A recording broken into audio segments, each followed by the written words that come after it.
మరి వీళ్ళు మనకు మద్దతు పలికిరని మళ్ళీ రాజ్యం వీళ్ళకి ఇస్తారేంది అప్పటికి? ఇదొక తంతు కావాలి నాకు. బీసీ ప్రధానమంత్రి మరి బీసీ బిల్లుకి ఎందుకు చేస్తలేడా అని ఎన్ని రోజులు పడుతుంది? ఇప్పుడు 3 సార్లు ఎక్కిచ్చిన నా బీసీలు ఉన్నారు చూసినావు, ఇప్పుడన్నా తెచ్చుకోవాలా మనం. తెలుసా సార్ రేవంతాలు ఎక్కుతావా? తాడు ఎక్కువస్తుందా? ఊకనే వేసుకున్నావా? బీసీలకు 42% రిజర్వేషన్లు పై కాంగ్రెస్ కు చిత్తశుద్ధి లేనే లేదు. కిషన్ రెడ్డి అంటే అందుకు ఈయనకుందా మరి? మోదీ దిగి రావాలి. ఏడికే గుట్టగిట్టు ఎక్కినేది? 42% బీసీ రిజర్వేషన్లకు అనుమతించాలి, అమ్మో లేదంటే ప్రధాని గద్దె దిగాలి. ఓలంటారు ఇది. ఉద్యమం దేశమంతా కార్చిచ్చులా వ్యాపిస్తుంది. బీసీలో ఆగ్రహజ్వాలకు బీజేపీ మసవుతుంది. దిగి రాపోతే గ్రామాల్లో మీ గద్దెలు కూలుతాయి. అబ్బో అధికారం ఉందని ఆధిపత్యం చెలాయిస్తే ఊరుకోం. అమ్మో, లేదంటే ఎర్రకోటపై జెండా ఎగిరేసే సాధించుకుంటాం. ఏం జెండాయా? బండి సంజయ్ ప్రాణాలు వద్దు, రిజర్వేషన్లు ఇస్తే చాలు. ఢిల్లీ బీసీ పోరుగర్జన సభలో సీఎం రేవంత్ రెడ్డి. రెడ్డి పోయినాడు రేవంత్ రెడ్డి సారు. తెలుగు కలడు, చాలా తెలుగు కలడు రేవంత్ రెడ్డి సారు. విన్నావా? రేవంత్ రెడ్డి సార్ ఏమో చాలా తెలివిగా ఏం చేసిండు, నా చేతులకి వెళ్ళి దులిపి కింద వేసుకుండు. మరి ఇప్పుడు మోడీ సార్ చేతులు ఉందిగా ఇది. అవును, మోడీ సార్ చేతులు ఉంది కదా. మరి మోడీ సార్కు బీసీల మీద ప్రేమ ఎక్కువనే ఉంటుందిగా. అవును. ఏమనంటే మా బీసీని చేసినాం, ఏమనుకుంటున్నాం మేము బీసీని చేయాలనుకుంటున్నాం. మా బీసీ ప్రధానమంత్రి, మా బీసీ ఏమనుకుంటారు ప్రధానమంత్రి అంట. మరి బీసీ ప్రధానమంత్రి మరి బీసీ బిల్లుకి ఎందుకు చేస్తలేడా అని ఎన్ని రోజులు పడుతుంది? ఒక్క సంతకం ఇట్లా పెడితే అయిపోయి ఒక్కటే.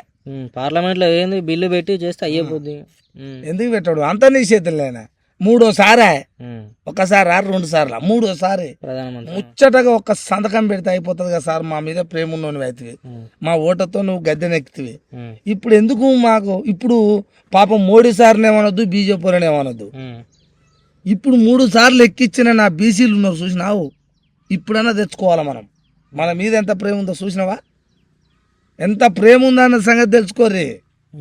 విన్నారా? మనకి ఎందుకు పెడతారు సారు? మనం సస్తే ఏంది నక నక నక మాడి కొట్లాడుకుంటే వాళ్ళకేందని మన బిల్లు కోసం వాళ్ళు ఎందుకు పెడతారు? బిల్లు ఒకవేళ పుట్టుకుని పెట్టింది అనుకో లెక్క తేలిపోతుంది కదా, నువ్వెంత నేనెంత అని. నువ్వెంత నేనెంత అని లెక్క తేలిపోతా. ఆయన ఏడు ఉండాలి, ఆ లెక్కలు తేలుతుంది. కాబట్టి వాళ్ళకు మీరు కుక్కలోనే బతకాలరా. మా కింద ఏంటంటే అప్పుడు ఇప్పుడు బీసీ అని పేరు చెప్తాం మేము, అంతేగాని బిల్లు చేసేందుకు అంత తక్కువనో మేము అనేది వాళ్ళ లెక్క. లేకపోతే ఈ పాటికి రేవంత్ రెడ్డి సార్ అటువంటిది ఉన్నది గిందాత అనుకుంటారు మీరు, కానీ మంచిగానే ఆలోచన చేసి ఎమ్మటే దెబ్బ ఆలోచనతో ఠాకనే చేసి పడేయండి. కానీ ఇప్పుడు మోడీ కాడు ఉంది ఇది. మోడీ మరి ఎందుకు చేయడు చెప్పు నాకు? ప్రేమున్నోడు ఎందుకు చేయడు? అసలు వాళ్ళు కులగానే వద్దంటారు. వాళ్ళు వద్దంటారు. కులగానే ఎందుకు వద్దంటారు? కులం అంటే వాళ్ళకి లోబడ కావాలి, బయటకు వద్దు. తెలియదా సారు? కులం వద్దు, మనం అందరం కలిసిమెలిసి ఉండాలంటారు. కలిసిమెలిసి ఉండాలి, విడదీస్తారా మమ్మల్ని? హిందువులం అంతా ఒకటే, కానీ గుళ్ళకి మాత్రం రావద్దు. హిందువు అంతా ఒకటే, గుడిలోకి రావద్దు. ఇవన్నీ నిన్ననే ఉరకొండ అదేంది నాగర్ కర్నూల్లో పోసిర్రు. నోట్ల పోసిర్రు ఆడపిల్లని గుడికి పోతే. ఇదేంది? మనందరం ఒకటి, ఈడదీయొద్దు. రక్షణ ఇస్తారు, కేంద్రం నీ చేతుల్లో ఉండేది. జంతర్ మంతర్లో బీసీల హోరు. బీసీల పోరు గర్జనకు 16 పార్టీల మద్దతు. వివిధ రాష్ట్రాల కాంగ్రెస్ ఎంపీలు హాజరు. వందలాది కుల సంఘాల నేతలు వచ్చారు. బీసీ బిల్లు ఆమోదించకపోతే వచ్చే ఎన్నికలే బీజేపీకి ఇక శివరివి. జాతిల శ్రీనివాస్ గౌడ్ అన్నాడట. హాజరు కానీ బీజేపీ బీఆర్ఎస్ నేతలు. నేనేమంటా అంటే బీసీల మీద ప్రేమ నరేంద్ర మోడీకి ఒక సంతకం పెడతాడు. ఇంతమంది ఏకమయ్యారు, మద్దతు పలికారు. మద్దతు ఊళ్ళు పలికారు, పార్టీలు కూడా మద్దతు పలికినాయి. ఈ పార్టీలు మద్దతు ఎందుకు పలికినాయి? నిజంగానే కావాలన్నారుగా. కావాలని పుట్టుకున్నా మరి ఈ బీజేపీని దించి మరి వీళ్ళు మనకు మద్దతు పలికిరని మళ్ళీ రాజ్యం వీళ్ళకి ఇస్తారేంది అప్పటికి? ఇదొక తంతు కావాలి నాకు. ఇప్పుడు ఈ 16 పార్టీలు వచ్చి నాకు మద్దతు పలికినాయి అని ఈ సంతు దొరికించుకొని మరి బీజేపీని దించుదాం. మరి బీజేపీని దించి మాకు కులగణనకు మా బీసీ బిల్లుకు మంచిగానే మద్దతు పలికిరని అబ్బా అని వాళ్ళని దింపేసి వీళ్ళకి ఇస్తారు ఏంది రాజ్యం? విన్నావా? మద్దతు వీళ్ళు పలికినా మద్దతు ఆయన పలకకున్నా వీళ్ళిద్దరిని బొందబెట్టి మనం రావడమే. అది చూసుకోరు ఫస్ట్. నేను మీకు చెప్తున్నాను, ఆయన మీ తాతను ఎందుకు ఎవరిని నమ్మినా మన బతికిదే. అందుకనే ఈయన మద్దతు వచ్చినా ఆయన మద్దతు వచ్చినా అవకాశం కోసమే వస్తారు, అవకాశం కోసమే వస్తారు. ఎవరు లేదు, మనమే 93% విన్నావా? అందుకని రాజ్యం మన చేతులు ఉంటాడు చూసుకోరు. ఎవడైనా దిగాల్సిందే 2029లో. ఈయన ఆయన అందరూ పాతాలోకం పంపించడమే బీసీల బాధ్యత, బీసీ ఎస్సీ ఎస్టీల బాధ్యత. కానీ ఈయన నిద్ర పెట్టుకుని ఆయన దానుడు, మళ్ళీ ఆయన నిద్ర పెట్టుకుని ఈయన దానుడు. దయచేసి అవి చేయకూడదు అన్న. మయ్యా పెద్దలు, ఇది మీకు చెప్పేది. నేను నాది ఇది వెనక ఉన్న తంతు గుర్తుపడతా నేను. అమ్మో, బీసీల మహాధరణలో కల్లుకుండా మోకుతో పాల్గొన్న సీఎం రేవంత్ రెడ్డి అంట. ఎత్తడా తాడు? మోకు ఉందా సార్? మోకు వేసుకోండి, భుజాన వేసుకుని కల్లుకుండా పట్టుకుని. ఎందుకు నీకు తెలుసా సార్? రేవంతాలు ఎక్కుతావా? తాడు ఎక్కువస్తుందా? ఊకనే వేసుకున్నావా? ఏవని నమ్మిద్దామని? మా గౌడన్నలను నమ్మిద్దామని. అదే కానీ ఇది. మరి మా గౌడన్నలను నమ్మించి ఏం చేస్తావు నువ్వు? మా నోయితే మట్టి కొడతావు. ఏమీ లేదు, రాజ్యం నీ కాడ ఉండాలి, మోకు నీ బుధం మీద ఉండాలి. మా మోకు వచ్చి ఏముంటుంది? కుండ మోకు ఉంటే తాడు ఎక్కి చూపించాలి. నాకు 4 ఫీట్లలో తను ఎక్కి చూపించాలి తాడు. అప్పుడు నేను నమ్ముతాను, నేను మా మీద ప్రేమ ఉందని. సర్దార్ సర్వాయి పాపన్న వారసులాళ్ళు విన్నావా? సర్దార్ సర్వాయి పాపన్న గౌడు మహారాజ్ వారసులు రాజ్యం ఇవ్వాలగా. రాజ్యంలో నువ్వుండి మోకు నీ భుజం మీద వేసుకొని మమ్మల్ని నమ్మిస్తావు. రేవంతం సారు ఈ నమ్మకానికి మోకు కుండెత్తుకోగానే మా ఊళ్ళు ఎంత మురిసిర్రో చూసిర్రా. మా కుండ మా మోకు వేసుకుంటూ రేవంత్ అని మా ఊళ్ళు ఎంత మురుస్తుర్రో. ఇది కూడా ఉంది సార్ మా ఊళ్ళ కాడ. మమ్మల్ని ఎట్ట బలి చేస్తుర్రు అనేది ఉండదు. మా మోకు వేసుకుండా మా కుండ పట్టుకుండా లేదా మా రేవంత్ అయ్యింది. ఇక ఢిల్లీలో రేవంత్ డ్రామాలు. మా ఊళ్ళైనా అంటే వెనుక ఉండి ఆడిస్తున్న రాహుల్ గాంధీ. బీసీలకు 42% రిజర్వేషన్లపై కాంగ్రెస్ కు చిత్తశుద్ధి లేనే లేదు. కిషన్ రెడ్డి అంటే అందుకు ఈయనకుందా? మరి చెప్పయ్యా, ఇప్పుడు మీకుందా? ఇప్పుడు రేవంత్ రెడ్డి రాష్ట్రానికి ఉంది కాబట్టి ఇచ్చేసి అయిపోయింది. మరి నీ కేంద్రానికి ఉందా? నువ్వు ఆలననేది ఎక్కడిది? ఈ పదం అర్థమవుతలేదు, ఎవ్వరికి అర్థమవుతలేదు. కిషన్ రెడ్డి సారు పేపర్ ముందరికి వచ్చేట మాట్లాడినావు సారు. ఎంతో అంత చదువుకున్న వాళ్ళు అర్థమవుతుంది. నీ లెక్కలేదు. నువ్వు ఎందుకు సందంగం పెడతావు లేదు చెప్పు? నీ కేంద్రం ఎందుకు బిల్లు పెడతలేదు పార్లమెంట్లో? అది చెప్పు. నువ్వు నీ మోడీ అనాలి. ఇది చిత్తశుద్ధి నీ కేంద్ర ప్రభుత్వానికి ఉందా లేదా అని నీ ప్రభుత్వాన్ని అనాలి. కిషన్ రెడ్డి సారు కోపం వస్తుందా? కిషన్ రెడ్డి సారు నువ్వు అనాలే. రాష్ట్ర పని రాష్ట్రం చేసుకుంది రేవంత్ రెడ్డి, తెలివి కల్లోడు, చేతులు దులుపుకుండా అయిపోయింది. కానీ మన కాడుందా అని నువ్వు అనాలే, ఇక్కడ కాదు. రాష్ట్రానికి సిద్ధశుద్ధి ఉందా? ఇవన్నీ వద్దు సార్. ఎవరిని నమ్మిస్తారా అంటున్నా? మీరు ఇద్దరు కలిసి ఎవరిని ఆట ఆడిస్తారు, ఎవరిని బలి చేస్తారు? కిషన్ రెడ్డి సారు తప్పది. ఏం మాట్లాడి మరి ఢిల్లీలో రేవంత్ రెడ్డి డ్రామాలు, ఆయన డ్రామాలు అని అందరికి ఎరికే. నీ డ్రామా ఏందో చెప్పు ఫస్ట్. ఆయనది డ్రామా. నేనేమంటా, ఎప్పుడైనా ఒక మనిషి నీది తప్పురా అని ఏలు పెట్టి చూపిస్తాడుగా, మరి రైట్ ఏందో చెప్పాలిగా నాకు. రైట్ చెప్పేటోడు కావాలి నాకు. తప్పని చెప్పినోడు రైట్ చేయాలి.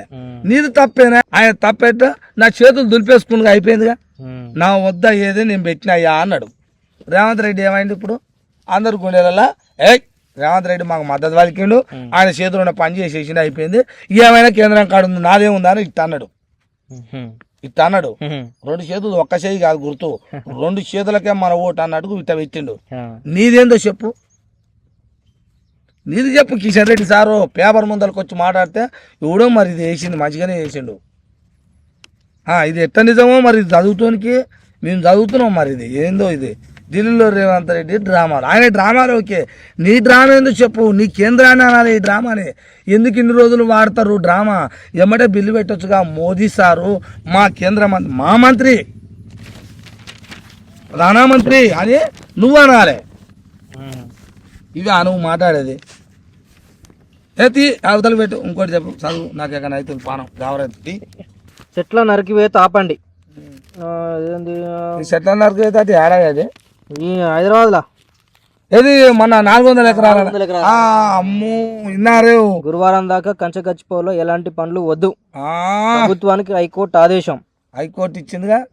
రేవంత్ రెడ్డి సారు నువ్వు ఉలికిపడినావు, అంతా నాదే, నా ఇష్టానుసారం చేయొచ్చు, నేను ఏం చేస్తే పాడినా పాటే, ఆడినా ఆటే, మళ్ళీ అంటే మళ్ళీ, వెళ్ళి అంటే వెళ్ళే, నువ్వు చెప్పిందే నడుస్తుంది అనుకున్నావు, చేసినావు. ఇప్పుడు హైకోర్టు తీసుకుంది, ఒక కన్ను వేసింది. ఇప్పుడు ఏందనేది హైకోర్టుకి అన్యాయంగానే కాదు, తీసుకుపోయి జైల్లో వేయాలి. ఇటువంటి వేస్తుందా మరి హైకోర్టు? మళ్ళీ నేను ఇది అడుగుతున్నా, హైకోర్టు వేస్తుందా? మాటలు అన్నది అటువంటి శిక్ష వేయాలిగా.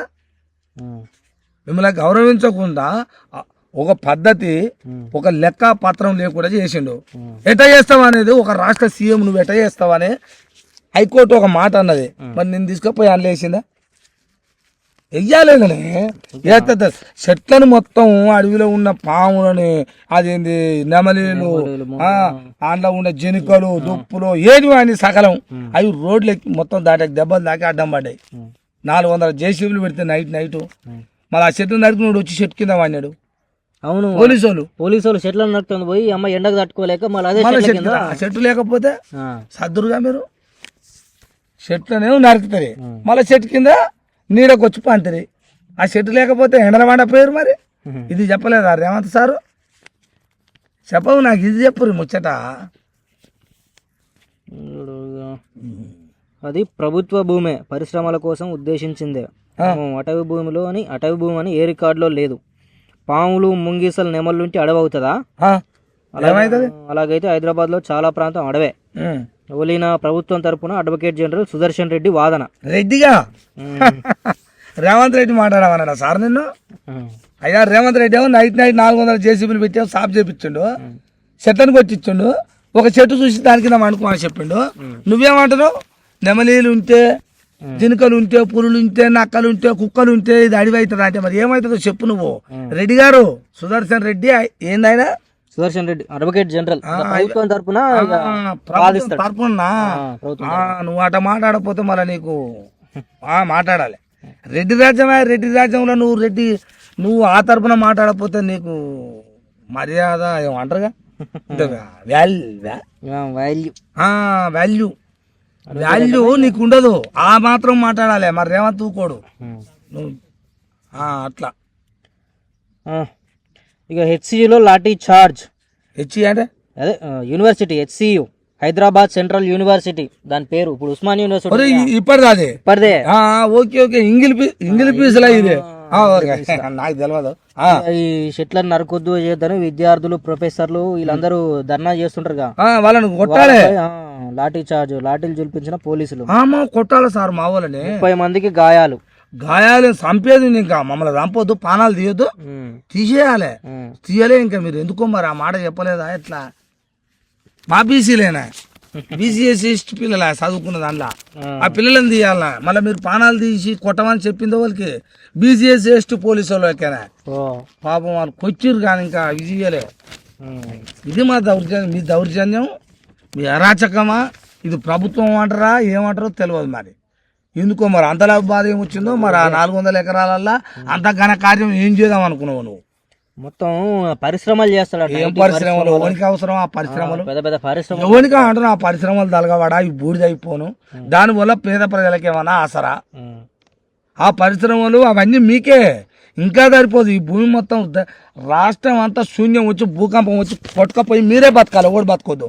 ఆ బతుకుదా ఇబ్బా ఇప్పుడు ఉందిరా ఆనందంగా అని నిమ్మలంగా అప్పుడు వందరు. ఎందుకు ఒక్కడి లేకుండా రావాలి. ఆ భూములు, ఆస్తులు అన్ని పంట రాసుకొని పండుకొని కలవడాలి. ఒకటి నిజం కావాలి. అప్పుడు కనుక అప్పటిదాకా కూడా ఇలా మనసు మనశ్శాంతి ఉండదు. అటువంటి కోరికలు కావాలి మీకు.